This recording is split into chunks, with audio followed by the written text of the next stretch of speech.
नमस्कार, स्वागत है आपका सवाल आपका में। मैं हूं अब्दुल। चुनावी बुगुल बजते ही हरियाणा के सियासी हलकों में सियासत का बुखार चढ़ना शुरू हो गया है। सभी राजनीतिक दल चुनाव की रूपरेखा तय करने के लिए जी तोड़ मेहनत करने में जुटे हैं। हमेशा की तरह जोड़ तोड़ की राजनीतिक सियासत चरम पर है। एक दल दूसरे दलों में नेताओं का आना जाना भी लगा हुआ है।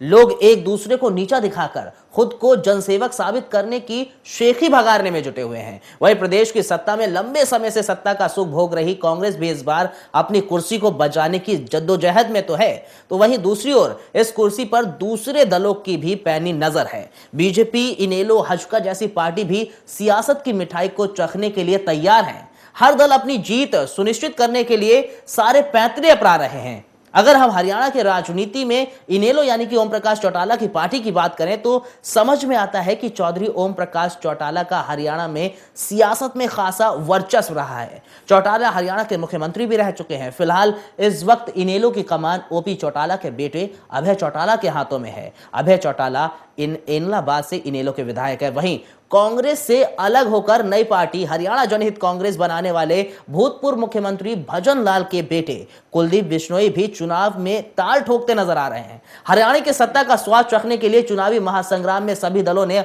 अपनी पूरी ताकत झोंक दी है। जहां बीजेपी मोदी की लहर के बूते चुनाव को फतेह करने की तैयारी में जुटी है, तो वहीं दूसरी तरफ कांग्रेस हाल ही में हुए विधानसभा उपचुनावों में मिली जीत से आत्मविश्वास से भरी हुई है। ऐसे में सवाल यह सामने आ रहा है कि क्या कौन सी पार्टी इन चुनाव में अपना परचम लहराएगी। आपकी टीवी स्क्रीन पर हमारा सवाल यह रहा कि मुख्यमंत्री की कुर्सी पर सबकी नजर है।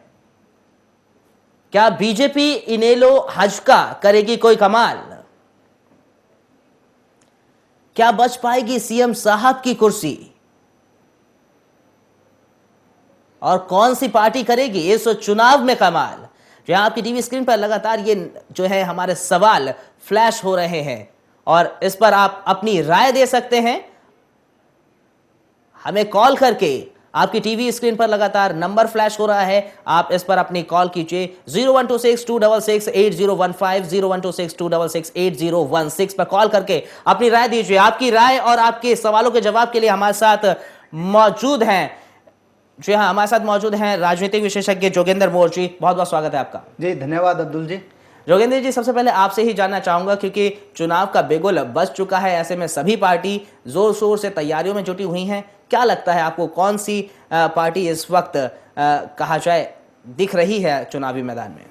जी देखिए, बिल्कुल जोर शोर से सभी पार्टियां लगी हुई हैं और जो दिन ब दिन राजनीतिक परिस्थितियां हरियाणा प्रदेश की बदल रही हैं, इन परिस्थितियों में किसी भी एक पार्टी को अप कहना और किसी भी एक पार्टी को डाउन कहना बहुत ही एक मुश्किल का है। लेकिन जहां तक राजनीतिक विश्लेषक हैं, राजनीतिक जो जानकार हैं, राजनीतिक गलियारों की जो बातें जानते हैं, तो वहां पर इतना तो तय है कि इनेलो, भाजपा और कांग्रेस तीन ही मुख्य पार्टियां होंगी जो जिनके बीच में ये जो सरकार की लड़ाई है, कुर्सी की लड़ाई है, मुख्यमंत्री की जो कुर्सी की लड़ाई है, वो तीन पार्टियों में है। बिल्कुल, एक तरीके से बात की जाए जोगिंदर जी, मुख्यमंत्री की जो कुर्सी है उस पर सबकी नजरें हैं, सबकी नजरें। इसमें हम किसको माने? एक तरीके से अभी कल जो है इनेलो की एक शक्ति प्रदर्शन किया है, इनेलो ने रैली की है, महा रैली, उसमें इनेलो के अब्दुल जी, जहां तक इनेलो की बात है तो पिछले दिनों से जहाँ शीर्ष नेतृत्व जेल में है, उसके बाद वहां पर जो इनका कैडर बिल्कुल खड़ा रहा है और ये कहीं कि कार्यकर्ताओं में जोश और उत्साह है, उससे तो हम ये कह सकते हैं कि जो एक पार्टी को ये कह रहे थे कि एक सेटबैक लग सकता है, वो कहीं भी जो बड़ा सा सेटबैक है वो नजर नहीं आया। चलिए, एक कॉलर हमारे साथ जुड़ चुके हैं, बल्लू कांत हैं हिसार से। बल्लू, अपनी राय दीजिए। हेलो जी, अपनी राय दीजिए। मेरी राय दे रहा हूँ जी, जितना मतलब कि यहाँ कांग्रेस पार्टी ने काम नीदर नहीं हुआ कि कांग्रेस की तरफ से यहाँ भेदभाव हुआ जी। जी, अपनी टीवी स्क्रीन की वॉल्यूम कम कर लीजिए बल्लू। कुलदीप बिश्नोई को ज्यादा से बहुमत मिलेगा जी, बहुत बहुत शुक्रिया। एक और कॉलर हमारे साथ जुड़ चुके हैं, सुभाष यादव है। सुभाष, अपनी राय दीजिए। हरियाणा में तो पिछले 10 साल से जी कांग्रेस ने जो भ्रष्टाचार और जितने भी कुकर्म किए हैं जी, उसको तो सफाया होना ही जरूरी है। जी अभी बीजेपी की सरकार आने में फायदा है। तो आपको क्या लग रहा है, बीजेपी की सरकार आने में फायदा है आपके हिसाब से? जी बहुत बहुत शुक्रिया सुभाष। क्या कहेंगे जोगिंदर जी, जिस तरीके से दो कॉलर्स आए, दोनों ने साफ तौर पे कहा है कि कांग्रेस का जो है वो बिल्कुल दिख नहीं रही है, यहाँ पर उन भ्रष्टाचार बढ़ा हुआ है, एक कह रहे हैं कि बीजेपी सरकार आने में फायदा है। जी देखिए, जहाँ तक दोनों कॉलर्स की जो आई हैं, एक हिसार से है और यादव जी मेरे जो ख्याल से हो महेंद्रगढ़ में से फ़ोन है। तो आप देखिए कि दोनों की जो फ़ोन आए, जो कॉलर दोनों हमारे जुड़े, जो हिसार से थे उन्होंने तो कुलदीप बिश्नोई को कह दिया, और जो उस एरिया से थे वहाँ खासा एकदम से, जैसे राव इंद्रजीत भारतीय जनता पार्टी में आए हैं, तो वहाँ से तो हरियाणा बढ़ चुका है। अक्षेत्रवाद की राजनीति से भयंकर रूप से हरियाणा ग्रस्त है। और आज मुझे ये कहने में कोई गरेज और पुरेज नहीं है कि कोई भी नेता मुझे हरियाणा का नेता नजर नहीं आ रहा है, कोई भी हरियाणा के नेता नजर नहीं आ रहा है। जिलों के नेता नजर आ रहे हैं। कॉलर जुड़ चुके हैं, संदीप कैथल से हैं। संदीप अपनी राय दीजिए। जी संदीप अपनी राय दीजिए। संदीप अपनी टीवी स्क्रीन की वॉल्यूम कम कर लीजिए, फिर आप अपनी राय दे सकते हैं आराम से।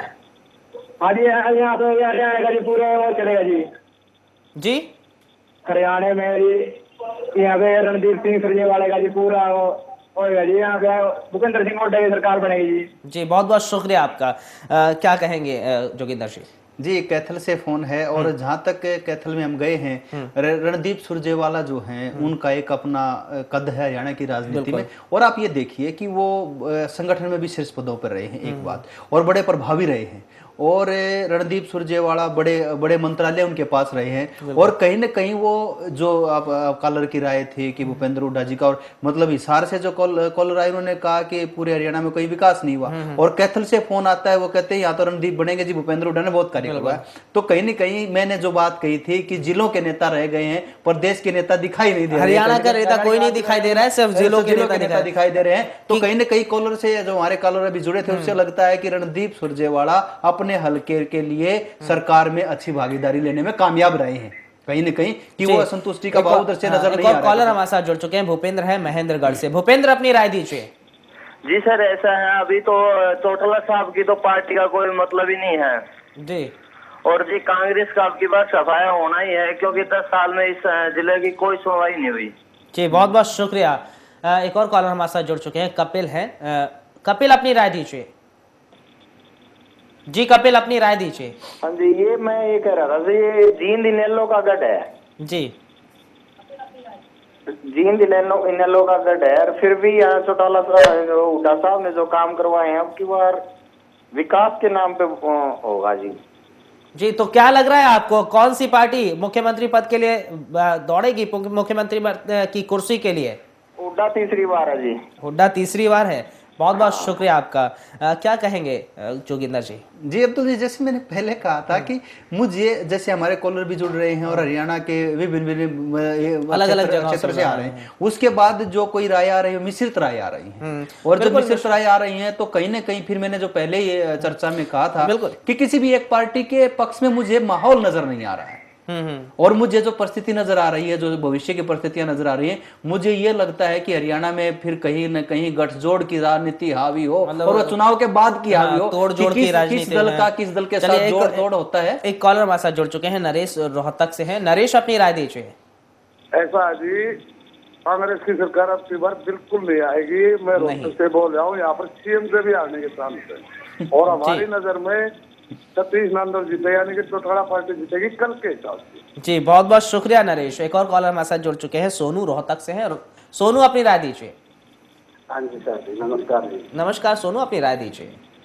हाँ जी, हेलो जी अपनी राय दीजिए सोनू। हाँ जी सर जी, तो ये मैं ये कह रहा था कि अपने यहाँ हरियाणा में अगर कोई पार्टी बनेगी तो इनेलो के गठबंधन से या क्लियर इनेलो ही, क्लियर इनेलो या फिर इनेलो के गठबंधन से। बहुत बहुत शुक्रिया सोनू। क्या कहेंगे आप जोगिंदर जी? जैसे आप बोल रहे हैं कि आप तो ये राज्य की राजनीति, क्षेत्रों की राजनीति रह गई है, क्षेत्रों के नेता रह गए, लेकिन जो कॉलर्स हमारे हैं, कभी कह रहे हैं कि कांग्रेस एक बार तीसरी बार भी आएगी, और अब कह रहे हैं कि इनेलो की सरकार आएगी। मैंने कहा कि मिश्रित बातें आ रही हैं, मिश्रित बात। और जो माहौल है, जो राजनीतिक पंडित हैं, राजनीतिक विश्लेषक हैं या पत्रकार लोग हैं, जो भी राय आ रही हैं, उसमें मुझे आज के परिदृश्य में कोई दल ऐसा नजर नहीं आ रहा है जो अपने बलबूते सरकार बनाने जा रहा है। अब आने वाले जो भविष्य के समीकरण है वो उनकी संभावनाएं हैं, उनकी संभावनाएं ये हो सकती हैं कि कांग्रेस प्लस कुलदीप बिश्नोई हो सकता है। कांग्रेस कुलदीप के पास दोनों जगह जा सकते हैं, कुलदीप दोबारा से बीजेपी के साथ भी जा सकते हैं, कुलदीप दोबारा से कांग्रेस के साथ भी जा सकते हैं। बिल्कुल, कुलदीप बिश्नोई कांग्रेस के साथ भी जा सकते हैं और बीजेपी। लेकिन हमारे पास जो कॉल्स अभी आ रही हैं, कॉल्स में मिश्रित जो है राय आ रही है। कोई कह रहा है फिर से एक बार फिर से जो है कांग्रेस आएगी, तो हम जोगिंदर जी हम चर्चा इस पर बरकरार रखेंगे और आप भी हमें राय देते रहिए। आपके टीवी स्क्रीन पर लगातार नंबर फ्लैश होता है, उस पर कॉल करके अपनी राय देते रहिए कि इस बार मुख्यमंत्री की जो कुर्सी है उस पर किस किस की निगाहें हैं, कौन सत्ता में आ सकता है इस बार। हम ब्रेक के लिए रुक रहे हैं, जल्द हाजिर होते हैं।